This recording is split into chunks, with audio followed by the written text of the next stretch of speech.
Hi friends, ನಮಸ್ತೆ. Welcome back to my channel.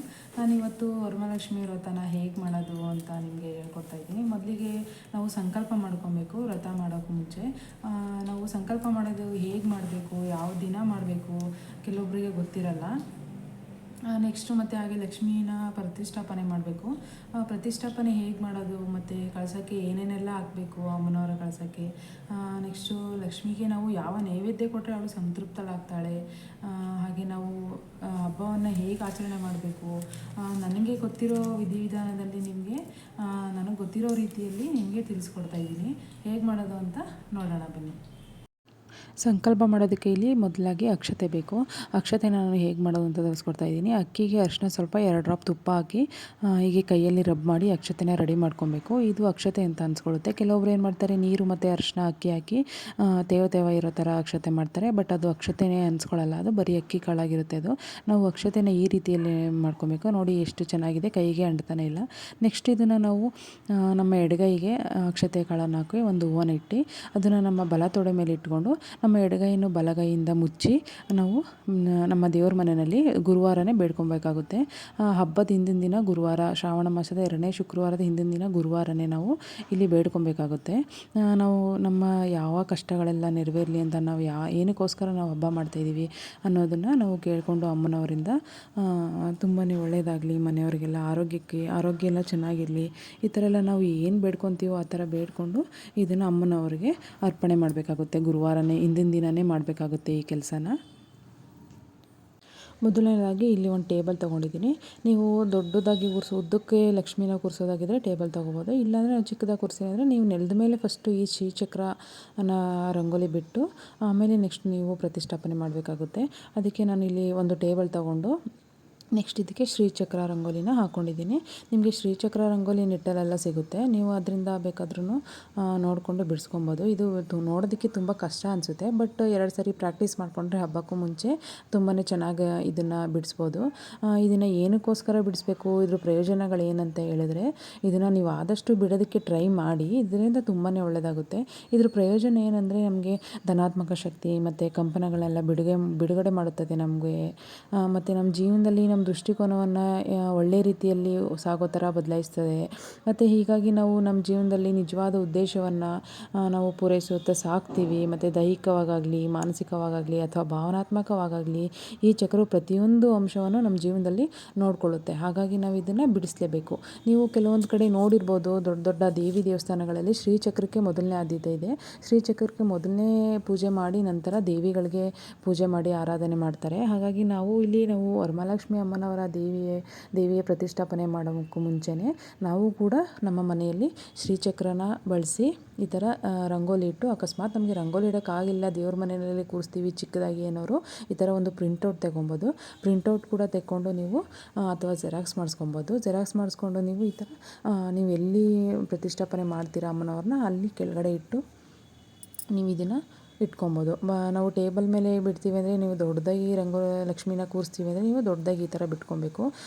ನಾವು ಮಧ್ಯದಲ್ಲಿ ಡೈಮಂಡ್ ಶೇಪ್ ಬಂದು ಮತ್ತು ಅದ್ರ ನೆಕ್ಸ್ಟ್ ಲೆವೆಲಲ್ಲಿ ನಾವು 8 ದಳ ಬರಬೇಕು. 8 ದಳ ಆದಮೇಲೆ ನೆಕ್ಸ್ಟ್ ಇಲ್ಲಿ 16 ದಳ ಬಂದಿದೆ ನೋಡಿ. ಆಮೇಲೆ 4 ಸೈಡು 8 ಲೈನ್ಗಳು ಬರೋ ಥರ ನಾವಿಲ್ಲಿ ಹಾಕ್ಕೊಂಡಿದ್ದೀವಿ ರಂಗೋಲಿನ. ಈ ರಂಗೋಲಿನ ನೀವು ಹಾಕಿದ್ರೇ ತುಂಬಾ ಒಳ್ಳೆಯದು. ಇದ್ರದ್ದು ರಿಸಲ್ಟ್ ಕೂಡ ತುಂಬಾ ಚೆನ್ನಾಗಿ ಬರುತ್ತೆ. ಎಷ್ಟೋ ಜನಕ್ಕೆ ಈ ಶ್ರೀಚಕ್ರದ ಮಾಹಿತಿ ಯಾರಿಗೂ ಗೊತ್ತಿಲ್ಲ. ಹಾಗಾಗಿ ನಾನು ಎಲ್ರಿಗೂ ತಿಳಿಸ್ಕೊಡೋಣ ಅಂತ ನನಗೆ ಗೊತ್ತಿರೋ ರೀತಿಯಲ್ಲಿ ನಾನು ನಿಮಗೆ ತಿಳಿಸ್ಕೊಡ್ತಾ ಇದ್ದೀನಿ. ಹಾಗಾಗಿ ದಯವಿಟ್ಟು ನೀವು ಇದನ್ನು ಯಾರ್ಯಾರೆಲ್ಲ ಲಕ್ಷ್ಮಿನ ಕೂರಿಸ್ಬೇಕು ಅಂತ ಹೇಳ್ತಾ ಇದ್ದೀರೋ ಅವರೆಲ್ಲ ಇದನ್ನು ಅಭ್ಯಾಸ ಮಾಡಿ 2 ದಿನ ಮುಂಚೆನೇ ದಯವಿಟ್ಟು ಇದನ್ನು ಹಾಕ್ಕೊಳ್ಳಿ. ತುಂಬ ಅಂದರೆ ತುಂಬಾ ಒಳ್ಳೆಯದಾಗುತ್ತೆ ಮನೆಗೆ. ನೆಕ್ಸ್ಟ್ ಈಗ ಇದಕ್ಕೂ ಕೂಡ ನಾವು ಅರಿಶಿನ ಕುಂಕುಮ ಹಚ್ಚಿ ಹಾಗೆ ಒಂದು ಹೂವನ್ನು ಹಾಕಿ ಇಟ್ಕೊಬೇಕು. ನೆಕ್ಸ್ಟ್ ನಾವು ಒಂದು ಪುಟ್ಟು ಟೇಬಲ್ ತೊಗೊಳ್ಳೋಣ. ಒಂದು ಪುಟ್ಟು ಟೇಬಲ್ ಮೇಲೆ ನಾವು ಅಷ್ಟಲಕ್ಷ್ಮಿ ದಳ ರಂಗೋಲಿನ ಹಾಕಬೇಕು. ಕೆಲವೊಬ್ಬರು ಅಷ್ಟಲಕ್ಷ್ಮಿ ದಳನ ಹೇಗೆ ಹಾಕ್ತಾರೆ ಅಂದರೆ 8 ಲೈನ್ ಹಾಕ್ಬಿಡ್ತಾರೆ, ಅಥವಾ 4 ಲೈನ್ ಹಾಕ್ಬಿಟ್ಟು ಅದರಲ್ಲಿ 8 ಎಲೆಗಳು ಬರೋ ಥರ ಹಾಕ್ಬಿಟ್ಟು ಇದೇ ಅಷ್ಟದಳ ರಂಗೋಲಿ ಅಂತ ಕನ್ಫ್ಯೂಸ್ ಮಾಡ್ಕೊಂಡಿರ್ತಾರೆ. ಬಟ್ ಹಾಗೆ ಮಾಡಬೇಡಿ. ನಿಮಗೆ ಈ ಅಷ್ಟದಳ ರಂಗೋಲಿ ಎಲ್ಲ ಯೂಟ್ಯೂಬಲ್ಲಿ ನೆಟ್ಟಲ್ಲೆಲ್ಲ ಸಿಗುತ್ತೆ, ಅದನ್ನು ನೋಡ್ಕೊಂಡು ಅದರಲ್ಲಿ ಬಿಡಿಸ್ಬೋದು, ಅಥವಾ ಇದನ್ನೇ ನೀವು ಸ್ಕ್ರೀನ್ಶಾಟ್ ತೊಗೊಂಡು ಬಿಡಿಸ್ಕೊಬೋದು. ಇದು ಲಕ್ಷ್ಮಿಯ ತುಂಬ ಇಷ್ಟವಾದ ರಂಗೋಲಿ. ಹಾಗಾಗಿ ನಾವು ಇದನ್ನು ಬಿಡಿಸಲೇಬೇಕು. ನಾವು ಲಕ್ಷ್ಮೀನ ಪ್ರತಿಷ್ಠಾಪನೆ ಮಾಡೋವಾಗಲಿ ಅಥವಾ ಗಣೇಶನ ಪ್ರತಿಷ್ಠಾಪನೆ ಮಾಡೋವಾಗಲಿ ನಾವು ಇದನ್ನು ರಂಗೋಲಿ ಬಿಡಿಸ್ತೀವಿ, ಈ ಅಷ್ಟದಳ ರಂಗೋಲಿನ. ಇದರಿಂದ ತುಂಬಾ ರಿಸಲ್ಟ್ ಚೆನ್ನಾಗಿ ಬರುತ್ತೆ. ಕೆಲವೊಬ್ಬರು ಕಾಮಾಕ್ಷಿ ದೀಪದ ಹತ್ರನೂ ಈ ರಂಗೋಲಿನ ಬಿಡ್ತಾರೆ ದೇವ್ರ ಮನೆಯಲ್ಲಿ. ಹಾಗಾಗಿ ನಾವು ಇಲ್ಲಿ ಲಕ್ಷ್ಮೀ ಪ್ರತಿಷ್ಠಾಪನೆ ಮಾಡೋದ್ರಿಂದ ಈ ರಂಗೋಲಿನ ಹಾಕಲೇಬೇಕು. ಎಲ್ಲರೂ ತಪ್ಪದೆ ಈ ರಂಗೋಲಿನ ಹಾಕ್ಕೊಳ್ಳಿ. ನೆಕ್ಸ್ಟ್ ಇದಕ್ಕೂ ಕೂಡ ಸ್ವಲ್ಪ ಅರಿಶಿನ ಕುಂಕುಮ ಮತ್ತು ಒಂದು ಹೂವನ್ನ ಇಟ್ಕೊಳ್ಳಿ.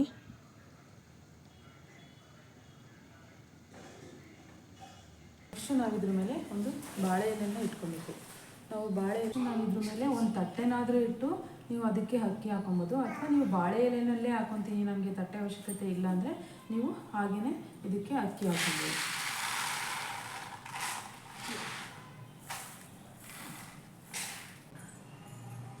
ನೀವು ಅಕ್ಕಿ ಹಾಕ್ಕೊಂಡು ಇದಕ್ಕೆ ಈ ಥರ ಸಮ ಮಾಡಿಕೊಂಡು ಇದ್ರ ಮೇಲೆ ಓಂ ಅಥವಾ ಸ್ವಸ್ತಿಕ್ ಬರ್ಕೊಬೇಕು.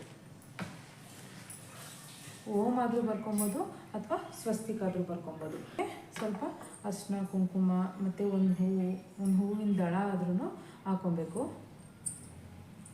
ನೆಕ್ಸ್ಟ್ ಇದಕ್ಕೆ ನೀವು ಪಂಚಲೋಹದ್ದು ಕಳಶನಾದರೂ ಇಟ್ಕೊಬೋದು ಅಥವಾ ಬೆಳ್ಳಿ ಕಳಶನಾದರೂ ಇಟ್ಕೊಬೋದು. ನಿಮಗೆ ಯಾವ್ದು ಅನುಕೂಲ ಇರುತ್ತೋ ಅದನ್ನು ಇಟ್ಕೊಬೇಕು. ಬಟ್ ಯಾರೂ ಕೂಡ ಸ್ಟೀಲ್ ಚೆಂಬನ್ನು ಇಟ್ಕೊಳಕ್ಕೆ ಹೋಗ್ಬೇಡಿ. ನೀವು 2 ಸ್ಟೆಪ್ನಲ್ಲಿ ಇಡ್ತೀನಿ ಅಂದರೂ ಕೂಡ ಇಟ್ಕೊಬೋದು. ಕೆಲವೊಬ್ಬರು ಬಾಕ್ಸ್ ಇಟ್ಟು ಇಡ್ತಾರೆ. ಬಟ್ ಮೇಲ್ಗಡೆ ಕಳಶ ಮಾತ್ರ ನಿಮಗೆ ಸ್ಟೀಲ್ ಇರಬೇಡಿ. ಕೆಳಗಡೆ ಸ್ಟೀಲ್ ಬಾಕ್ಸ್ ಆದರೂ ಆಗಿರ್ಬೋದು, ಬಟ್ ಮೇಲ್ಗಡೆ ಸ್ಟೆಪ್ ಒಂದು ಕಂಚಿಂದಾಗಿರಬೇಕು ಇಲ್ಲ ಬೆಳ್ಳಿದಾಗಿರಬೇಕು. ಇದನ್ನೇ ನೀವು ಕಳಶ ಪ್ರತಿಷ್ಠಾಪನೆ ಈ ರೀತಿಯಲ್ಲೇ ಮಾಡ್ಕೊಬೇಕು. ನಾವು ಇಷ್ಟು ಕೆಲಸ ಮಾಡೋದ್ರಲ್ಲೇ ಲಕ್ಷ್ಮಿ ಬಂದು ಕೂರ್ತಾಳೆ ನಮ್ಮ ಮನೆಯಲ್ಲಿ, ಅಥವಾ ಲಕ್ಷ್ಮೀ ಪ್ರಾಣ ಬಂದು ನಮ್ಮ ಮನೆಯಲ್ಲಿ ನೆಲೆಸ್ತಾಳೆ, ಲಕ್ಷ್ಮೀ ಪ್ರಾಣ ಇಲ್ಲಿ ನಮ್ಮ ಮನೆಯಲ್ಲಿ ಹೂಡುತ್ತೆ ಅಂತಲೇ ಆಗಿರ್ಬೋದು. ನೀವು ಇಷ್ಟು ಕ್ರಮನ ಮಾಡಲೇಬೇಕಾಗುತ್ತೆ. ಮೊದಲನೇದು ಶ್ರೀಚಕ್ರ, ಅದ್ರ ಮೇಲೆ ಮತ್ತೆ ಒಂದು ಸ್ಟೂಲ್ ಇಟ್ಟು ಅದ್ರ ಮೇಲೆ ಒಂದು ಅಷ್ಟದಳ ರಂಗೋಲಿ ಲಕ್ಷ್ಮೀ ಪ್ರತಿಷ್ಠಾಪನೆ ಮಾಡೋದಕ್ಕೋಸ್ಕರ ಹಾಕಲೇಬೇಕು. ಅದರ ಮೇಲೆ ಅಕ್ಕಿ, ಬಾಳೆ ಎಲೆ, ಮುಖ್ಯವಾಗಿ ಬಾಳೆ ಎಲೆ ಮೇಲೆ ಅಕ್ಕಿ ಹಾಕಿ ಅದ್ರ ಮೇಲೆ ಓಂ ಅಂತ ಬರೆದು ಅದಕ್ಕೆ ಅರಿಶಿನ ಕುಂಕುಮ ಹೂವು ಇಟ್ಟು ಅದ್ರ ಮೇಲೆ ನೀವು ಕಳಸ ಇಟ್ಟು ರೆಡಿ ಮಾಡಿದ್ರೆ ಇದಿಷ್ಟು ಲಕ್ಷ್ಮಿಯ ಪ್ರಾಣ ತುಂಬುತ್ತೆ, ಲಕ್ಷ್ಮಿ ನಮ್ಮ ಮನೆಯಲ್ಲಿ ನೆಲೆಸಿದ್ದಾಳೆ ಅಂತಲೇ ಅರ್ಥ ಬರುತ್ತೆ. ಇದಕ್ಕೋಸ್ಕರ ನಾವು ಇಷ್ಟನ್ನು ಕಂಪ್ಲೀಟಾಗಿ ಮಾಡಲೇಬೇಕಾದಂಥ ನಿಯಮ ಇದು. ನೆಕ್ಸ್ಟ್ ಇದಕ್ಕೆ ಕಳಸಕ್ಕೆ ಏನೇನೆಲ್ಲ ಹಾಕಬೇಕು, ಯಾವ ರೀತಿಯಲ್ಲಿ ಹಾಕಬೇಕು ಅಂತ ನೋಡೋಣ ಬನ್ನಿ. ಕಳಶಕ್ಕೆ ಇಲ್ಲಿ ನಾವು ಕೆಲವೊಬ್ಬರು ಡ್ರೈ ಫ್ರೂಟ್ಸ್ ಹಾಕ್ತಾರೆ, ಕೆಲವೊಬ್ರು ಅಕ್ಕಿ ತುಂಬ್ತಾರೆ, ಕೆಲವೊಬ್ರು ಗೋಧಿ ತುಂಬ್ತಾರೆ. ಈ ರೀತಿ ಆ ಮನೆಯಲ್ಲಿ ಹಿರಿಯರು ಹೇಗೆ ಮಾಡ್ಕೊಬಂದಿದ್ದಾರೋ ಆ ರೀತಿ ಮಾಡ್ತಾರೆ. ಬಟ್ ನಾವಿಲ್ಲಿ ನಮ್ಮ ಮನೆಯಲ್ಲಿ ಯೂಸ್ ಮಾಡೋವಂಥದ್ದು ಪಂಚಗವ್ಯ ಯೂಸ್ ಮಾಡ್ತೀವಿ. ಪಂಚಗವ್ಯ ಅಂದರೆ ಎಲ್ರಿಗೂ ಗೊತ್ತಿರೋ ಹಾಗೆ ಗೋಮೂತ್ರ ಮತ್ತು ಗೋಮಯ ಮತ್ತು ತುಪ್ಪ, ಹಾಲು, ಮೊಸರು, ಈ ಆದಷ್ಟು ಶ್ರೇಷ್ಠವಾಗಿರೋ ವಸ್ತುಗಳನ್ನು ಹಾಕ್ಕೊಳ್ಳೋದು ಒಳ್ಳೆಯದು. ನಾವು ಡ್ರೈ ಫ್ರೂಟ್ಸ್ ಎಲ್ಲ ಹಾಕಿದ್ರೆ ಅದು ಕೊಳ್ತೋಗೋ ಸಾಧ್ಯತೆ ಇರುತ್ತೆ. ಹಾಗಾಗಿ ನಾವು ಪಂಚಗವ್ಯನ ಹಾಕ್ಕೊಂಡ್ರೆ ತುಂಬಾ ಶ್ರೇಷ್ಠ ಅಂತ ಹೇಳ್ತಾರೆ. ಪಂಚಗವ್ಯನೇ ಯಾಕೆ ಹಾಕ್ಕೊಬೇಕು ಅಂತೇಳಿದ್ರೆ ಅದರದ್ದು ಒಂದು ಕಥೆನೇ ಇದೆ ಲಕ್ಷ್ಮೀ ದೇವಿದು. ಗೋವಿನಲ್ಲಿ 330 ಕೋಟಿ ದೇವರುಗಳಿರ್ತಾರಂತೆ. ಗೋವು ಅಂದರೆ ಹಸುವಿನಲ್ಲಿ ಎಲ್ಲ ದೇವತೆಗಳು ಬಂದು ಕೂತ್ಕೊಂಡಿರ್ತಾರಂತೆ. ಬಟ್ ಎಲ್ಲರೂ ಕೂಡ ಬೇಗ ಬಂದು ಕೂತಿರ್ತಾರೆ. ಆದರೆ ಲಕ್ಷ್ಮಿ ಮಾತ್ರ ಸ್ವಲ್ಪ ತಡವಾಗಿ ಬಂದಾಗ ಆಗ ನಾನೆಲ್ಲಿ ಕೂತ್ಕೋಬೇಕು ಅಂತ ಯೋಚನೆ ಮಾಡಿ ಲಕ್ಷ್ಮಿ ಯಾವ ಸ್ಥಳನೂ ಇಲ್ವಲ್ಲಪ್ಪ ಅಂತ ಯೋಚನೆ ಮಾಡೋವಾಗ ಗೋಮಯ ಮಾಡೋ ಜಾಗದಲ್ಲಿ ಖಾಲಿ ಇರುತ್ತಂತೆ ಜಾಗ. ಹಾಗಾಗಿ ಆ ಸಾನ್ನಿಧ್ಯದಲ್ಲೇ ನಾನು ಕೂರ್ತೇನೆ ಅಂತೇಳಿ ಲಕ್ಷ್ಮೀ ದೇವಿ ಅಲ್ಲೇ ಕೂರ್ತಾಳಂತೆ. ಹಾಗಾಗಿ ನಾವು ಗೋವಿಗೆ ನಾವು ಎಲ್ಲೇ ಪೂಜೆ ಮಾಡಿದರು ಅಂದರೆ ಮುಖಾನ ಆಗಿರ್ಬೋದು, ಕುತ್ತಿಗೆ ಆಗಿರ್ಬೋದು, ಬೆನ್ನಾಗಿರ್ಬೋದು, ನಾವು ಎಲ್ಲೇ ಪೂಜೆ ಮಾಡಿದ್ರೂ ಗೋಮಯ ಹಾಕೋ ಜಾಗದಲ್ಲಿ ನಾವು ಅರಿಶಿನ ಕುಂಕುಮ ಹೂವು ಇಟ್ಟು ಅಲ್ಲಿಗೂ ಕೂಡ ನಾವು ಪೂಜೆ ಮಾಡಿ ನಮಸ್ಕಾರ ಮಾಡಿಕೊಂಡ್ರೆ ನಮಗೆ ಮೋಕ್ಷ ಸಿಗುತ್ತೆ ಅಂತ ಹೇಳ್ತಾರೆ. ಹಾಗಾಗಿ ಲಕ್ಷ್ಮೀದೇವಿ ಗೋಮಯ ಮಾಡೋ ಜಾಗದಲ್ಲಿ ಇರೋದ್ರಿಂದ ನಾವು ಪಂಚಗವ್ಯನ ಯೂಸ್ ಮಾಡೋದ್ರಿಂದ ಏನೂ ತಪ್ಪಾಗಲ್ಲ. ಅದೇ ಪವಿತ್ರವಾಗಿರುತ್ತೆ ಅಂತ ಹೇಳ್ತಾರೆ. ಹಾಗಾಗಿ ನಾವು ಪವಿತ್ರವಾಗಿರೋ ವಸ್ತುವನ್ನೇ ನಾವು ಲಕ್ಷ್ಮಿ ಕೂರಿಸೋವಾಗ ಆದಷ್ಟು ಪ್ರಯತ್ನ ಪಟ್ಟು ತಂದು ಹಾಕ್ಕೋಬೇಕು. ಹಳ್ಳಿಗಳ ಕಡೆ ತುಂಬಾ ಸಿಗುತ್ತೆ. ಬಟ್ ಸಿಟಿಲೆಲ್ಲೂ ಸಿಕ್ಕಿಲ್ಲ ಅಂದರೆ ಅಕ್ಕಪಕ್ಕದಲ್ಲಿ ಎಲ್ಲಾದರೂ ಹುಡುಕಿ, ನಾವು ಹಬ್ಬ ಮಾಡೋದು ವರ್ಷಕ್ಕೊಂದು ಸರಿ ಅಲ್ವಾ, ಹಾಗಾಗಿ ನಾವು ಎಷ್ಟೇ ಕಷ್ಟ ಆದರೂ ತಂದು ಹುಡುಕಿ ಹಾಕಿ ಹಬ್ಬನ ನಾವು ನೆರವೇರಿಸ್ಬೇಕು ಅಂತ ಅಂದ್ಕೊಂಡಿರ್ತೀವಿ. ಹಾಗಾಗಿ ನಮ್ಗೆ ಒಳ್ಳೇದಾಗಬೇಕು ಅಂದರೆ ನಾವು ಎಷ್ಟೇ ಕಷ್ಟವಾದರೂ ನಾವು ಆ ಕೆಲಸ ಮಾಡಲೇಬೇಕಾಗುತ್ತೆ. ಹಾಗಾಗಿ ನೀವು ಏನೇ ನಮಗೆ ತೊಂದರೆ ಇದ್ರೂ ಪಂಚಗವ್ಯನ ಮಾತ್ರ ಮಿಸ್ ಮಾಡಬೇಡಿ. ಅದಂತೂ ತುಂಬಾ ಶ್ರೇಷ್ಠ. ನೀವು ಅದನ್ನು ಹಾಕಿದ್ರೇ ಲಕ್ಷ್ಮೀ ದೇವಿಗೆ ಖುಷಿಯಾಗೋದು ಮತ್ತು ಹಾಗೆ ಪವಿತ್ರವಾಗಿ ನಾವು ಕೆಲಸ ಮಾಡ್ತೀವಿ ಕೂಡ. ಹಾಗಾಗಿ ನೀವು ಪಂಚಗವ್ಯನ ಮಿಸ್ ಮಾಡ್ಕೊಬೇಡಿ. ಹಾಗೆ ಆದ ನಂತರ ಇದಕ್ಕೆ ಒಂದು ತಾವರೆ ಬೀಜ ನಿಮಗೆ ಸಿಕ್ಕಿಲ್ಲ ಅಂದರೆ ಗ್ರಂಥಿಗೆ ಅಂಗಡಿಯಲ್ಲಿ ಸಿಗುತ್ತೆ. ಹಳ್ಳಿಗಳ ಕಡೆ ಕೆರೆನಲ್ಲಿರುತ್ತೆ. ನೀವು ಕಿತ್ಕೊಬಂದು ಇಟ್ಕೊಂಡ್ರೆ ನೀವು ತೊಳೆದು ಅದನ್ನು ವರ್ಷ ನೀವು ಇಟ್ಕೊತಾನೆ ಇರ್ಬೋದು. ಅದನ್ನು ಗಂಜಳದಲ್ಲಿ ಕ್ಲೀನ್ ಮಾಡಿ ವರ್ಷ ಅದನ್ನೇ ನೀವು ಯೂಸ್ ಮಾಡ್ಬೋದು. ಹಾಗೆ ಇದಕ್ಕೆ ಒಂದು ಅಡಿಕೆ ಇಲ್ಲ ನೀವು ಒಂದು ಉಂಡು ಅಡಿಕೆ ಹಾಕಬೇಕು. ನೆಕ್ಸ್ಟ್ ಇದಕ್ಕೆ ಒಂದು ಇಲ್ಲಾಂದರೆ ಬಟ್ಲಡಿಕೆ ಹಾಕಬೇಕು, ಇಲ್ಲಾಂದರೆ ಉಂಡಡಿಕೆ ಹಾಕಬೇಕು. ನೆಕ್ಸ್ಟ್ ಇದಕ್ಕೆ ಬೆಳ್ಳಿಕಾಯನ್ನು ಕೂಡ ಹಾಕ್ತಾರೆ. ಕೆಲವೊಬ್ಬರು ಬೆಳ್ಳಿ ಇಲ್ಲ ಅಂದರೆ ಬೆಳ್ಳಿದೊಂದು ಗೆಜ್ಜೆ ತರ್ತಾರೆ, ಚಿಕ್ಕದು 2 ಗೆಜ್ಜೆ ತರ್ತಾರೆ ಅಂಗಡಿಯಿಂದ, ಅದನ್ನು ಕೂಡ ಹಾಕೊಬೋದು. ನೆಕ್ಸ್ಟ್ ಇದಕ್ಕೆ ಬೆಳ್ಳಿಕಾಯನ್ನು ನಿಮ್ಮ ಹತ್ರ ಇಲ್ಲ ಅಂದರೆ ಮಾತ್ರ ಗೆಜ್ಜೆ ಹಾಕ್ಬೋದು. ನೀವು ಕಾಯನ್ನು ಕೂಡ ಹಾಕ್ಬೋದು, ಕೆಲವೊಬ್ಬರು ಹಾಕಕ್ಕೆ ಹೋಗಲ್ಲ, ಬಟ್ ನಮ್ಮ ಮನೆಯಲ್ಲಿ ನಾವು ಹಾಕ್ತೀವಿ. ಮತ್ತು ನೆಕ್ಸ್ಟ್ ಇದಕ್ಕೆ ಅರಿಶಿನ, ಕುಂಕುಮ, ಒಂದು ಹೂವು, ಇದಿಷ್ಟನ್ನು ಹಾಕಿ ನಾವು ಲಕ್ಷ್ಮಿಗೆ ಕಳಸನ ರೆಡಿ ಮಾಡ್ತೀವಿ. ಈ ಕಳಸಕ್ಕೆ ನೀವು ಎಲೆ ಯಾವ್ದು ತೊಗೊಬೇಕು ಅಂದರೆ ಒಂದು ವೀಳ್ಯದೆಲೆ ತೊಗೊಬೇಕು. ನೆಕ್ಸ್ಟ್ ಇಲ್ಲಾಂದರೆ ಮಾವಿನ ಎಲೆ ತೊಗೋಬೇಕು. ನೀವು ಯಾವುದೇ ಎಲೆ ತೊಗೊಂಡ್ರು 9 ಎಲೆ ತೊಗೋಬೇಕು. 5 ಅಥವಾ 3, 11 ಈ ಥರ ಯೂಸ್ ಮಾಡಬಾರ್ದು. 9 ಎಲೆನೇ ತೊಗೊಂಡ್ರೆ ಇದಕ್ಕೆ ತುಂಬಾ ಸೂಕ್ತ. ಹಾಗಾಗಿ ನೀವು ಮಾವಿನ ಎಲೆ ತೊಗೊಂಡ್ರು ಅದರದ್ದು ಒಂದು ತುದಿ ಹಾಕಿದ್ರೂ ಆ ತುದಿನಲ್ಲಿ ಲೆಕ್ಕ ಹಾಕ್ತೇನೆ ಎಷ್ಟಿರುತ್ತೋ ಅಷ್ಟನ್ನು ಹಾಕ್ಬೋದು. ಅಕಸ್ಮಾತ್ ನಾವು ಸಿಂಗಲ್ಲಾಗಿ ಹಾಕ್ತೀವಿ ಮಾವಿನ ಎಲೆನ ಅಂತ ಹೇಳಿದ್ರೆ ನೀವು ಅದನ್ನು 9 ಎಲೆ ಕೌಂಟ್ ಮಾಡಿ ನೀವು ಇದಕ್ಕೆ 9 ಎಲೆನೇ ಹಾಕಬೇಕು.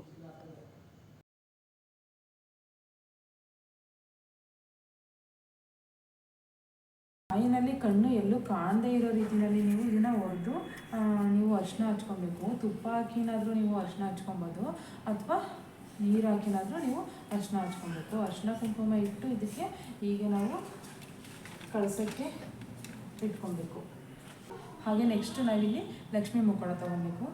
ಲಕ್ಷ್ಮೀ ಮುಕ್ಕುಳನ ನೀವು ಬೆಳ್ಳಿದಾದರೂ ತೊಗೊಬೋದು ಅಥವಾ ಸೆರಾಮಿಕ್ದಾದರೂ ತೊಗೊಬೋದು. ನೀವು ಯಾರಾದರೂ ಬೆಳ್ಳಿದಾದರೂ ಇಡ್ಬೋದು. ಬೆಳ್ಳಿದಕ್ಕೆ ನೀವು ಚಿನ್ನದ ಓಲೆ, ಕಣ್ಣು ಮತ್ತು ಮೂಗುತಿ ಎಲ್ಲ ಕೆಲವೊಬ್ಬರು ಚಿನ್ನದ್ದೇ ಇಡ್ತಾರೆ. ಚಿನ್ನದ್ದೇ ಇಡಬೇಕು ಅಂತೇನು ಅವಶ್ಯಕತೆ ಏನಿಲ್ಲ. ಹೇಗೆ ಅಲಂಕಾರ ಮಾಡಿರ್ತಾರೋ ಲಕ್ಷ್ಮೀ ಅಮ್ಮನವರು ಅಂದರೆ ನಾವಿಲ್ಲಿ ಅಲಂಕಾರ ಪ್ರಿಯೆ ಅಂತ ಎಲ್ರಿಗೂ ಗೊತ್ತೇ ಇದೆ. ಹಾಗಾಗಿ ಆದಷ್ಟು ಎಷ್ಟು ಅಲಂಕಾರ ಮಾಡಿದ್ರೂ ಲಕ್ಷ್ಮಿಗೆ ಸಾಲಲ್ಲ ಅಂತ ಅಂದ್ಕೊಬೇಕು. ತುಂಬಾ ನೋಡಿ ಎಷ್ಟು ಚೆನ್ನಾಗಿ ಮಾಡಿದ್ದಾರೆ. ಇದು ಸೆರಾಮಿಕ್ದು, ತುಂಬ ಚೆನ್ನಾಗಿ ಬಂದಿದೆ. ಕಣ್ಣಾಗಲಿ ಮೂಗುತಿ ಆಗಲಿ ತಾಳಿದು ನಾವೇನು ಮನೆಯಲ್ಲಿ ಹಾಕಿಲ್ಲ, ಅದರಲ್ಲೇ ಇದೆ. ಹಾಗಾಗಿ ನಾವು ಇದನ್ನು ತೆಗಿಯೋಕ್ಕೆ ಹೋಗಿಲ್ಲ. ಬಟ್ ಕಳಸಕ್ಕೆ ಏರ್ಸೋಕ್ಕೂ ಮುಂಚೆ ನಾವು ಇದನ್ನು ನೀರಿನಿಂದ ಒಂದ್ಸರಿ ಕ್ಲೀನ್ ಮಾಡ್ಕೊಬೇಕು. ನೆಕ್ಸ್ಟ್ ಇದಕ್ಕೆ ಸ್ವಲ್ಪ ಗೋಮೂತ್ರನೂ ಹಾಕಿ ಒರೆಸ್ಕೊಬೇಕು, ಅಥವಾ ಗೋಮೂತ್ರದಲ್ಲಿ ತೊಳೆದ್ರೂ ಆಗುತ್ತೆ, ಬಟ್ ಕಲರೆಲ್ಲ ಶೇಡ್ ಆಗುತ್ತೆ ಅಂತೇಳಿ ಹಾಗೆ ಒಂದು ಕಾಟನಲ್ಲಿ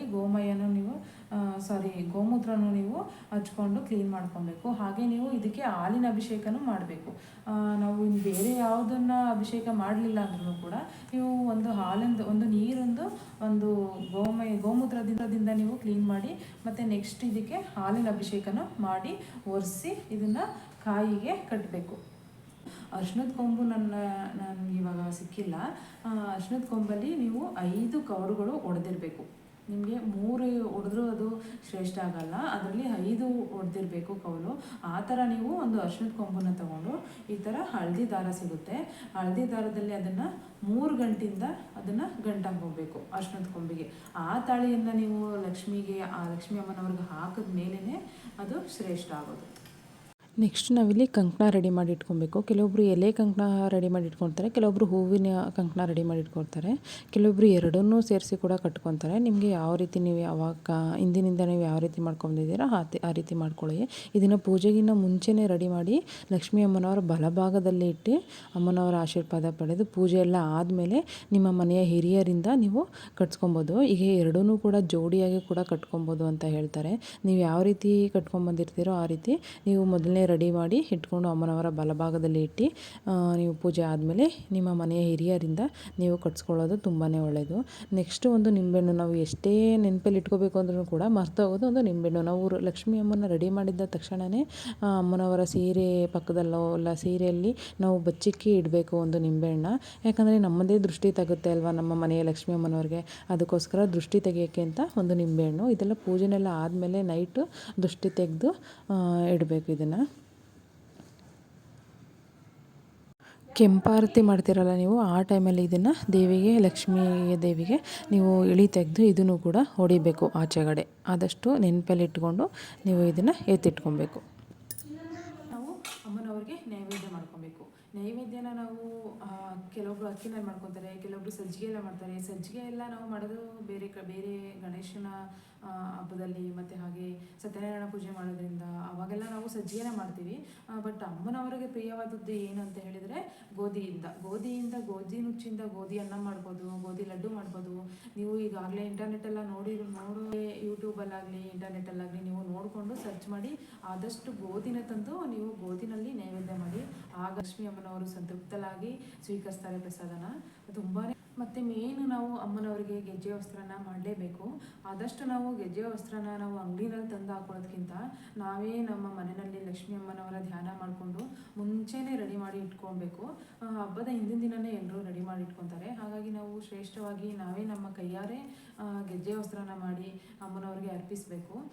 ಅಂಗಡಿನ ತಂದ್ರೂ ಕೂಡ ನಡೆಯುತ್ತೆ, ಬಟ್ ಆದರೂ ಮನೆಯಲ್ಲೇ ನಾವೇ ಕೂಡ ಮಾಡಿದ್ರೆ ನಮ್ಗೆ ಅದರಲ್ಲೇ ಖುಷಿ ಸಿಗುತ್ತೆ ಅನ್ನೋದಕ್ಕೋಸ್ಕರ ನಾವೇ ರೆಡಿ ಮಾಡಿ ಅಮ್ಮನವ್ರಿಗೆ ಗೆಜ್ಜೆ ವಸ್ತ್ರನ ಹಾಕ್ಕೊಬೇಕು. ಹಾಗೆ ಗೆಜ್ಜೆ ವಸ್ತ್ರನ ನೀವು 5 ಎಳೆ, 9 ಎಳೆ, 11 ಎಳೆ, ಹಾಗೆ ಕೆಲವೊಬ್ಬರು 51 ಎಳೆ, 101 ಎಳೆ ಹೀಗೆಲ್ಲ ಹಾಕ್ತಾರೆ. ನಿಮಗೆ ಯಾವ ರೀತಿ ಅನುಕೂಲ ಆಗುತ್ತೋ ಆ ರೀತಿಯಲ್ಲಿ ನೀವು ಗೆಜ್ಜೆ ವಸ್ತ್ರನ ಹಾಕ್ಕೊಬೇಕು. ಮತ್ತು ಅಮ್ಮನವರಿಗೆ ಪ್ರಿಯವಾದದ್ದು ಅಂದರೆ ಕಬ್ಬಿನ ಜಲ್ಲೆ ಎಲ್ಲರೂ ಕೂಡ ಹಾಕ್ತಾರೆ. ಬಾಳೆಗೊನೆ ಮತ್ತು ಕಬ್ಬಿನ ಜಲ್ಲೆ, ಮಾವಿನ ತೋರಣ ಇದೆಲ್ಲ ಅಲಂಕಾರ ಪ್ರಿಯವಾಗಿರೋದ್ರಿಂದ ಲಕ್ಷ್ಮೀ ಅಮ್ಮನವರ ಅಲಂಕಾರ ಪ್ರಿಯವಾಗಿ ಇದೆಲ್ಲದರಿಂದ ನಾವು ಅಲಂಕಾರ ಮಾಡಲೇಬೇಕು. ಬಾಳೆಗೊನೆ ಮತ್ತು ಕಬ್ಬಿನ ಜಲ್ಲೆ ಹಾಕಲೇಬೇಕು. ಮತ್ತು ನೆಕ್ಸ್ಟ್ ನಾವಿಲ್ಲಿ ತಿಂಡಿನ ನೀವು ಮಾಡಲೇಬೇಕು ಅಂತೇನಿಲ್ಲ. ನಿಮಗೆ ಇಷ್ಟ ಬಂದ ರೀತಿಯಲ್ಲಿ 5 ಥರ ತಿಂಡಿ, ಇಲ್ಲ 3 ಥರ ತಿಂಡಿ, ಇಲ್ಲ 5 ಥರ 11 ಥರ ತಿಂಡಿ ಇದೆಲ್ಲವನ್ನು ನೀವು ಮಾಡ್ಕೊಬೇಕು. ಮತ್ತು ನಾವು ನೆಕ್ಸ್ಟು ಮಡ್ಲಕ್ಕಿಗೆ ಏನು ಮಾಡಬೇಕು ಅಂದರೆ ಏನೇನು ಇಡಬೇಕು ಅಂತ ಹೇಳಿದ್ರೆ ಈ ಥರ ಒಂದು ಪ್ಯಾಕೆಟ್ ಸಿಗುತ್ತೆ ನಿಮಗೆ ಗ್ರಂಥಿಗೆ ಅಂಗಡಿಯಲ್ಲಿ. ಈ ಥರದ್ದೊಂದು ತೊಗೊಂಡು ಇಟ್ಕೊಬೇಕು. ಮತ್ತು ಅಕ್ಕಿ, ಬೆಲ್ಲ, ಎಲೆ ಅಡಿಕೆ, ಮತ್ತು 101 ರೂಪಾಯಿ ಅಥವಾ 51 ರೂಪಾಯಿ ಅಥವಾ 11 ರೂಪಾಯಿ ಹೀಗೆ ನೀವು ಎಷ್ಟಾದ್ರೂ ಇಡ್ಬೋದು. ಅರಿಶಿನ, ಕುಂಕುಮ, ಮತ್ತು ಹಾಗೆ ಅರ್ಧ ಹೋಳಷ್ಟು ಅರ್ಧ ಹೋಳು ಕೊಬ್ಬರಿನಾದರೂ ಇಡ್ಬೋದು, ಅಥವಾ ಒಂದು ತೆಂಗಿನಕಾಯಿನಾದರೂ ಇಡ್ಬೋದು. ನಾವು ತೆಂಗಿನಕಾಯಿ ಆಲ್ರೆಡಿ ಅಮ್ಮನವ್ರಿಗೆ ಅರ್ಪಿಸಿರ್ತೀವಿ, ಅದಕ್ಕೋಸ್ಕರ ನೀವು ಅರ್ಧ ಹೋಳು ಕೊಬ್ಬರಿ ತೊಗೊಬೇಕು. ಮತ್ತು ಹೀಗೆ ಬಳೆ, ಸ್ವಲ್ಪ ಹೂವು ಇದೆಲ್ಲವನ್ನು ಒಂದು ತಟ್ಟೆಲಿಟ್ಟು ಒಂದು ತಟ್ಟೆ ಮೇಲೆ ಒಂದು ಬ್ಲೌಸ್ ಪೀಸ್ ಹಾಕಿ ಆ ಬ್ಲೌಸ್ ಪೀಸ್ ಮೇಲೆ ನೀವು ಇವೆಲ್ಲವನ್ನು ಹಾಕಿ ಇಟ್ಟಿರಬೇಕು. ಪೂಜೆ ಆದ ನಂತರ ಅಮ್ಮನವ್ರಿಗೆ ಸಲ್ಲಿಸಬೇಕು ಅದನ್ನು.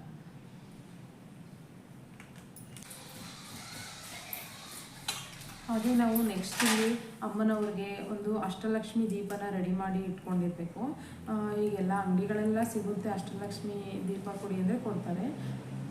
ನಾವು ವರಮಹಾಲಕ್ಷ್ಮಿ ಒಂದೇ ಪೂಜೆ ಮಾಡಲ್ಲ, ಹಾಗಾಗಿ ನಾವು ಅಷ್ಟಲಕ್ಷ್ಮಿದೊಂದು ಫೋಟೋ ಇಟ್ಕೊಂಡು ಕೂಡ ಒಳ್ಳೆಯದಾಗುತ್ತೆ, ಅಥವಾ ಈ ಥರದೊಂದು ದೀಪ ತೊಗೊಂಡ್ರೂ ಒಳ್ಳೆಯದಾಗುತ್ತೆ. ಹಾಗಾಗಿ ನಾವು ಎಲ್ಲ ದೀಪ ಹಚ್ಚೋದಕ್ಕಿಂತ ಅಷ್ಟಲಕ್ಷ್ಮಿ ದೀಪ ಹಚ್ಚಿದ್ರೆ ತುಂಬಾ ಒಳ್ಳೆಯದಾಗುತ್ತೆ. ಹಾಗಾಗಿ ನೀವು ಈ ಥರ ಒಂದು ದೀಪನೂ ಕೂಡ ರೆಡಿ ಮಾಡಿ ಇಟ್ಕೊಳ್ಳಿ. ನಾವು ಪೂಜೆ ಮಾಡುವಾಗ ಸಿಂಗಲ್ ಆರತಿ ಮಾಡ್ಕೊಳ್ಳುವಾಗ ಈ ಥರದ್ದೊಂದು ತೊಗೋಬೇಕಾಗುತ್ತೆ. ನೆಕ್ಸ್ಟ್ ಇದಕ್ಕೆ ಪಂಚಬತ್ತಿಗಳಿಂದ ನಾವು ಪೂಜೆ ಮಾಡ್ಕೊಳ್ಳೋದಕ್ಕೆ ಪಂಚಾರತಿ ಅಂತೇಳಿ ಇದನ್ನೊಂದು ತೊಗೊಬೇಕಾಗುತ್ತೆ. ನೀವು ಪಂಚಾರತಿ ಮಾಡಿದ್ರೆ ತುಂಬಾ ಒಳ್ಳೆಯದು. ಈ ಎರಡರಲ್ಲೂ ತುಪ್ಪದ ದೀಪ ಹಚ್ಚಿದ್ರಂತೂ ಇನ್ನೂ ತುಂಬಾ ಒಳ್ಳೆಯದು. ನೀವು ತುಪ್ಪದ ದೀಪ ಹಚ್ಚಬೇಕು, ಇಲ್ಲ ಎಣ್ಣೆ ದೀಪ ಹಚ್ಚಬೇಕು, ಎರಡನ್ನೂ ಮಿಕ್ಸ್ ಮಾಡಿ ಕೂಡ ಯಾವತ್ತೂ ಕೂಡ ನೀವು ಹಚ್ಚಕ್ಕೆ ಹೋಗಬೇಡಿ. ತುಪ್ಪದ ದೀಪ ಹಚ್ಚಬೇಕು, ಇಲ್ಲಾಂದರೆ ಎಣ್ಣೆ ದೀಪ ಹಚ್ಚಬೇಕು. ಹಾಗೆಯೇ ನೀವು ಎಲ್ಲವನ್ನು ರೆಡಿ ಮಾಡಿದ ನಂತರ ನೀವು ಎಲ್ಲ ಪೂರ್ತಿ ಎಲ್ಲ ತಟ್ಟೆಗಳು ಎಲ್ಲ ಜೋಡಿಸಾದ ನಂತರ ಪೂಜೆಗೆ ಮುಂಚೆ ಗೋಮೂತ್ರವನ್ನು ಸ್ವಲ್ಪ ಎಲ್ಲದಕ್ಕೂ ಪ್ರೋಕ್ಷಣೆ ಮಾಡಬೇಕು. ಗೋಮೂತ್ರದಿಂದ ಪ್ರೋಕ್ಷಣೆ ಮಾಡಿದ್ರೆ ಅಲ್ಲಿ ಏನೇ ಲೋಪದೋಷಗಳಾಗಿದ್ರೂ ಅದು ಸರಿ ಹೋಗುತ್ತೆ. ಹಾಗಾಗಿ ನೀವು ಗೋಮೂತ್ರವನ್ನು ತಂದಿಟ್ಕೊಂಡು ಪ್ರೋಕ್ಷಣೆ ಮಾಡಿಟ್ಕೊಳ್ಳೋದು. ನೆಕ್ಸ್ಟು ನಾವು ಲಕ್ಷ್ಮೀ ಪೂಜೆ ಮಾಡೋಕ್ಕಿಂತ ಮುಂಚೆ ನಾವು ಗಣೇಶನ ಪೂಜೆ ಮಾಡ್ಕೊಬೇಕು.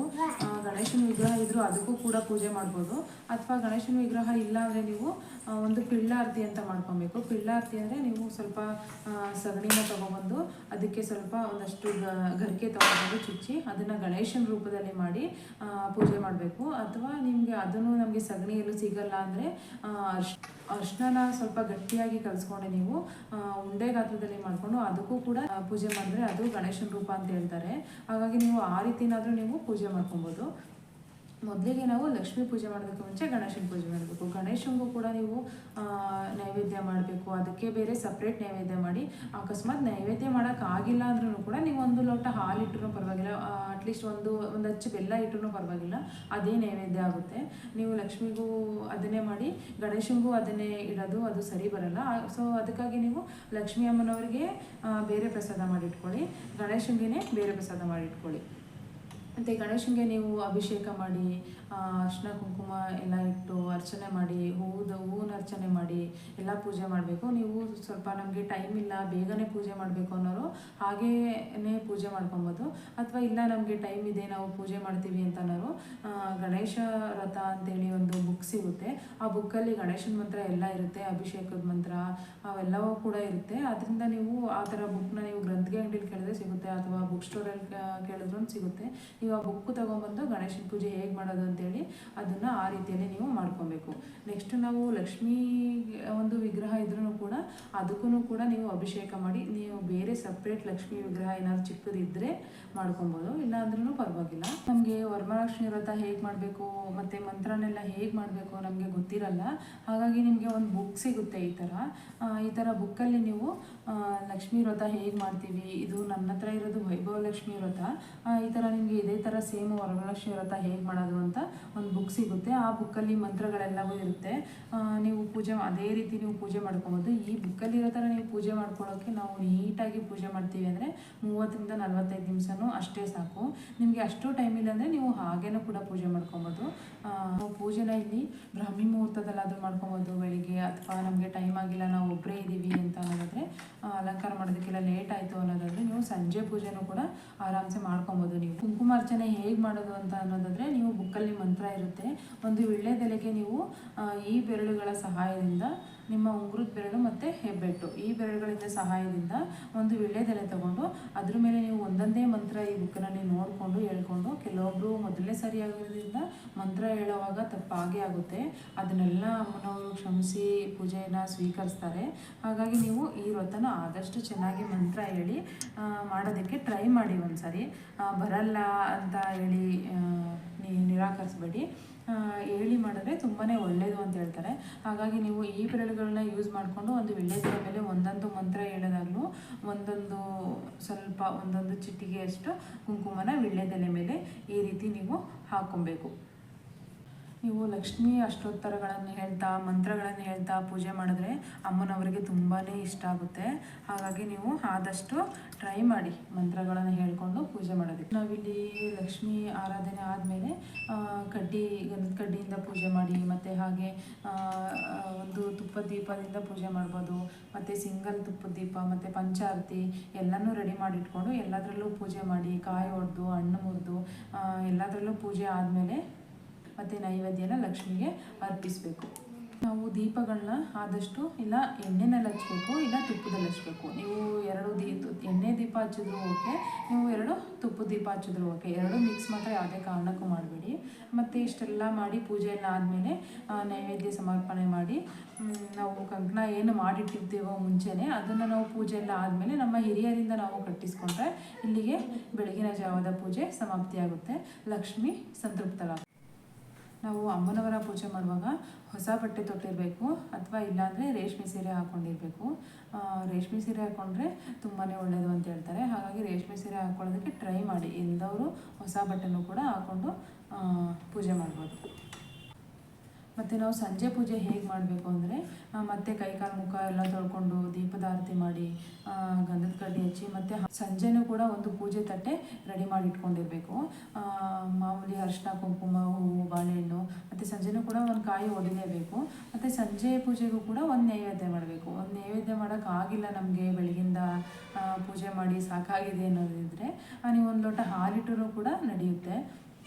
ಲಕ್ಷ್ಮೀ ಅಮ್ಮನವರು ಅದೇ ಇಡಬೇಕು ಇದೇ ಇಡಬೇಕು ಅಂತೇನಿಲ್ಲ. ನೀವು ಬೆಳಿಗ್ಗೆ ಒಂದು ನೈವೇದ್ಯ ಮಾಡಿರ್ತೀರಿ ಅಲ್ವಾ, ಹಾಗಾಗಿ ಸಂಜೆ ಒಂದು ಲೋಟ ಹಾಲಿಟ್ಟರೂ ಕೂಡ ನಡೆಯುತ್ತೆ ಸಂಜೆ ಪೂಜೆಗೆ. ಸಂಜೆ ಪೂಜೆ ಮತ್ತು ಪೂಜೆ ಎಲ್ಲ ಆದಮೇಲೆ ಸುಮಂಗಲಿಯರನ್ನ ಕರೆದು ನೀವು ಅರಿಶಿನ ಕುಂಕುಮ ಕೊಟ್ಟು ಎಲ್ಲ ರೆಡಿ ಮಾಡಿಕೊಂಡು ಕೊಡ್ಬೋದು. ನೀವು ಅರಿಶಿನ ಕುಂಕುಮ ಕೊಡೋವಾಗ ಒಂದು ಬಾಳೆಹಣ್ಣು ಕೊಟ್ಟರೆ ಅದು ತಪ್ಪಾಗುತ್ತೆ. 2 ಬಾಳೆಹಣ್ಣು ಕೊಡಬೇಕು ಅಂತ ಹೇಳ್ತಾರೆ. ಜೋಡಿ ಬಾಳೆಹಣ್ಣು, ಜೋಡಿ ಎಲೆ ಮತ್ತು ಜೋಡಿ ಬಾಳೆಹಣ್ಣು ಕೊಡಬೇಕು. ಅದು ಬಾಳೆಹಣ್ಣನ್ನು ನಾವು ಇಲ್ಲಿ ಶಿವ ಪಾರ್ವತಿಗೆ ಹೋಲಿಸ್ತಾರೆ ಅಂತ ಹೇಳ್ತಾರೆ ನಮ್ಮ ಹಿರಿಯರು. ಹಾಗಾಗಿ ನಾವು ಸಿಂಗಲ್ ಬಾಳೆಹಣ್ಣನ್ನು ಯಾವತ್ತೂ ಕೊಡಬಾರ್ದು. 2 ಬಾಳೆಹಣ್ಣನ್ನು ಕೊಟ್ಟರೆ ತುಂಬಾ ಒಳ್ಳೆಯದು. ಹಾಗಾಗಿ 2 ಬಾಳೆಹಣ್ಣು ಕೊಡಿ ಎಲ್ರಿಗೂ. ಹಾಗೆ ಇಲ್ಲಿ ಮುತ್ತೈದೆಯರೆಲ್ಲ ಬಂದು ಹೋದ್ಮೇಲೆ ಅಮ್ಮನವ್ರಿಗೆ ಕೆಂಪಾರತಿ ಮಾಡಬೇಕು. ಆದಷ್ಟು ಇಷ್ಟು ಕೆಲಸಗಳನ್ನು ನೀವು ಖುಷಿಯಾಗಿ ಮಾಡಿ, ನಾನು ಅದನ್ನು ಮಾಡೋಕ್ಕಾಗಿಲ್ಲ, ನೀವು ಇದನ್ನು ಮಾಡೋಕ್ಕಾಗಿಲ್ವಲ್ಲ ಅಂತ ಯಾವುದೇ ರೀತಿ ಕೊರತೆ ಇಟ್ಕೊಂಡು ಅಮ್ಮನವ್ರಿಗೆ ಪೂಜೆ ಮಾಡ್ಕೊಳಕ್ಕೆ ಹೋಗಬೇಡಿ. ಆರಾಮಾಗಿ ನಿಮ್ಮ ಮನೆಯಲ್ಲಿ ಏನಿದೆಯೋ ಅದನ್ನು ಹಾಕಿ ನೀವು ಪೂಜೆ ಮಾಡ್ಬೋದು.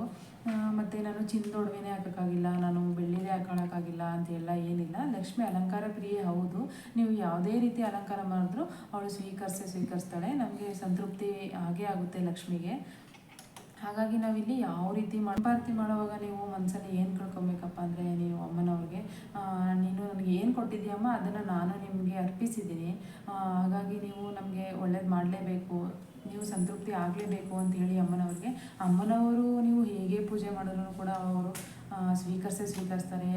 ನೀವು ಯಾವುದೇ ಇಷ್ಟು ಕೆಲಸಗಳನ್ನ ನೀವು ಬೆಳಿಗ್ಗೆಯಿಂದ ಸಂಜೆವರೆಗೂ ನೀವು ನಿಮ್ಮ ಮನೆಯಲ್ಲಿ ಯಾವ ರೀತಿ ನೀವು ಮಾಡೋಕ್ಕೆ ನಿಮಗೆ ಅನುಕೂಲಗಳಿದೆಯೋ ಆ ರೀತಿಯಲ್ಲೇ ನೀವು ಮಾಡಿ. ಯಾವುದೇ ರೀತಿ ಬೇಜಾರು ಮಾಡ್ಕೊಳಕ್ಕೆ ಹೋಗ್ಬೇಡಿ.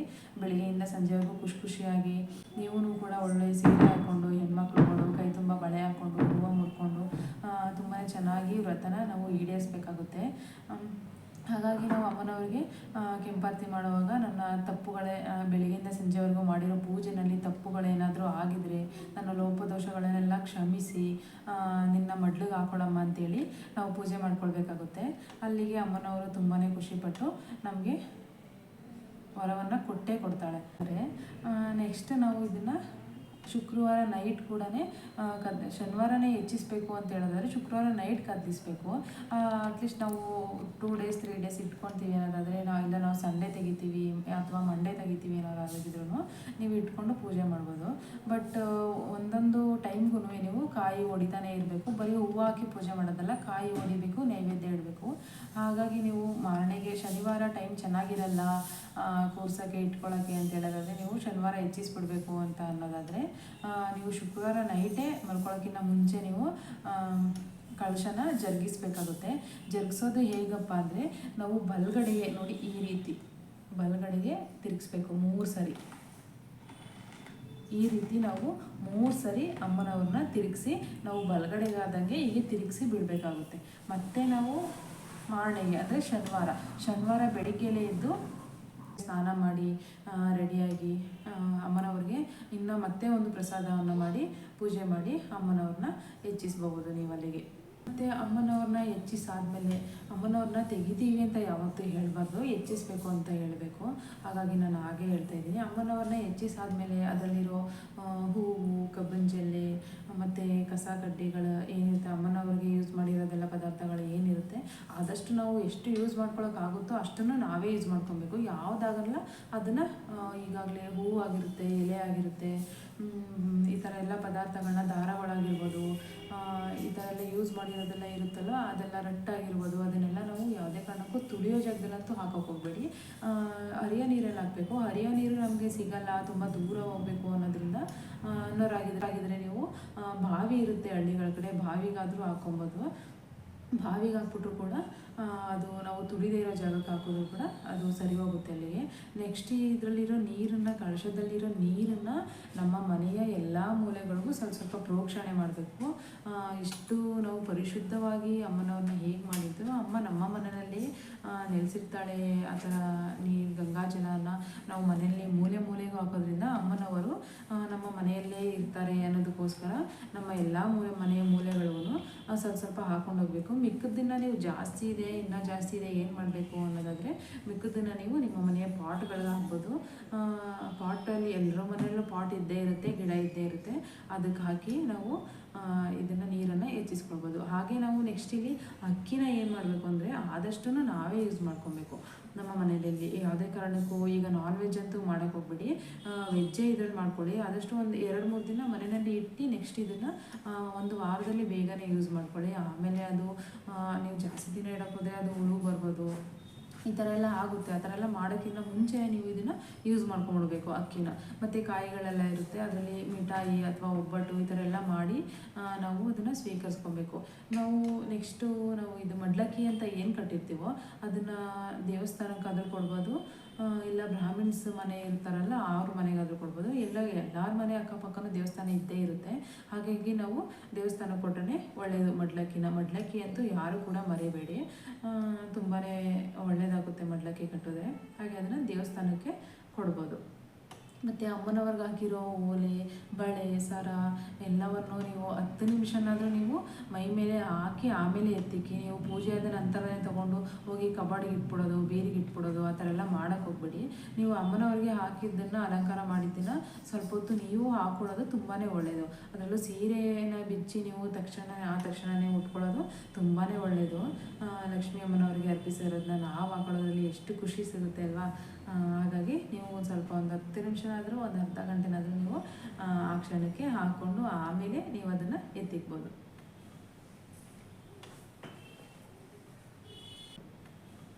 ನಾವು ಇಲ್ಲಿ ಹಬ್ಬನ ನೀವು ಸರಳವಾಗಿ ಮಾಡಿದರೂ ಕೂಡ ಅಥವಾ ವಿಜೃಂಭಣೆಯಿಂದ ಮಾಡಿದರೂ ಕೂಡ ಲಕ್ಷ್ಮಿ ತುಂಬಾ ಖುಷಿ ಪಡ್ತಾಳೆ. ಆದರೆ ನಾವು ಯಾವುದೇ ರೀತಿಯಲ್ಲಿ ಮಾಡಿದ್ರೂ ಶ್ರದ್ಧೆಯಿಂದ ಮಾಡಬೇಕು. ಆದಷ್ಟು ಶ್ರದ್ಧೆಯಿಂದ ಮಾಡಿದ್ರೆ ತುಂಬಾ ಖುಷಿ ಪಡ್ತಾಳೆ ಅಮ್ಮನವರು. ಹಾಗಾಗಿ ನಾವು ಇದಕ್ಕೆ ನಾವು ಏನೇನು ವಸ್ತು ಬಳಸ್ತೀವೋ ಅದೆಲ್ಲ ಆದಷ್ಟು ಶ್ರೇಷ್ಠವಾಗಿರೋದನ್ನು ಬಳಸಿ ಪೂಜೆ ಮಾಡೋದ್ರಿಂದ ತುಂಬಾ ಒಳ್ಳೆಯದಾಗುತ್ತೆ. ಜಾಸ್ತಿ ಆರ್ಟಿಫಿಷಿಯಲ್ ಎಲ್ಲ ಏನೂ ಬಳಸೋಕೆ ಹೋಗ್ಬೇಡಿ. ಎಷ್ಟಾಗುತ್ತೋ ಅಷ್ಟು ನಮ್ಮ ಪ್ರಯತ್ನ ಮೀರಿ ನಾವು ಶ್ರೇಷ್ಠವಾಗಿರೋದನ್ನೇ ಯೂಸ್ ಮಾಡಿ ಹಬ್ಬನ ಮಾಡೋಕ್ಕೆ ಹಬ್ಬ ಮಾಡೋಣ. ಆದಷ್ಟು ಎಷ್ಟು ಶ್ರೇಷ್ಠವಾಗಿ ಸಿಗುತ್ತೋ ಐಟಮ್ಗಳು ಅಷ್ಟು ಶ್ರೇಷ್ಠವಾಗಿರೋ ಐಟಮ್ಗಳನ್ನ ತಂದು ಲಕ್ಷ್ಮೀ ಅಮ್ಮನವರಿಗೆ ಅರ್ಪಣೆ ಮಾಡಿ ನಾವು ಹಬ್ಬನ ಆಚರಿಸೋಣ. ಲಕ್ಷ್ಮೀ ಅಮ್ಮನವರು ಅಷ್ಟೈಶ್ವರ್ಯ ನೀಡೇ ನೀಡ್ತಾರೆ. ಈಗ ನಾನು ಹೇಳಿರೋ ಟಿಪ್ಸ್ ನಿಮ್ಗೆ ಯಾವುದಾದ್ರೂ ಇಷ್ಟ ಆದರೆ ನನ್ನ ವಿಡಿಯೋದಲ್ಲಿ ನಿಮಗೆ ನಾನು ಹೇಳಿರೋ ಯಾವುದಾದ್ರೂ ಪಾಯಿಂಟ್ ಏನಾದರೂ ಇಷ್ಟ ಆಗಿದರೆ ನನಗೆ ಪ್ಲೀಸ್ ಲೈಕ್ ಮಾಡಿ, ಶೇರ್ ಮಾಡಿ, ಕಮೆಂಟ್ ಮಾಡಿ. ಹಾಗೆ ಯಾರೆಲ್ಲ ನನ್ನ ವಿಡಿಯೋನ ಫಸ್ಟ್ ಟೈಮ್ ನೋಡ್ತಾ ಇದ್ದೀರೋ ಸಬ್ಸ್ಕ್ರೈಬ್ ಮಾಡಿ. Thank you. ಶುಭವಾಗಲಿ, ಎಲ್ಲರಿಗೂ ಶುಭವಾಗಲಿ. ಹಾಗೆ ವರಮಹಾಲಕ್ಷ್ಮಿ ಹಬ್ಬದ ಶುಭಾಶಯಗಳು. ಪ್ಲೀಸ್ ಸಬ್ಸ್ಕ್ರೈಬ್ ಮಾಡಿ.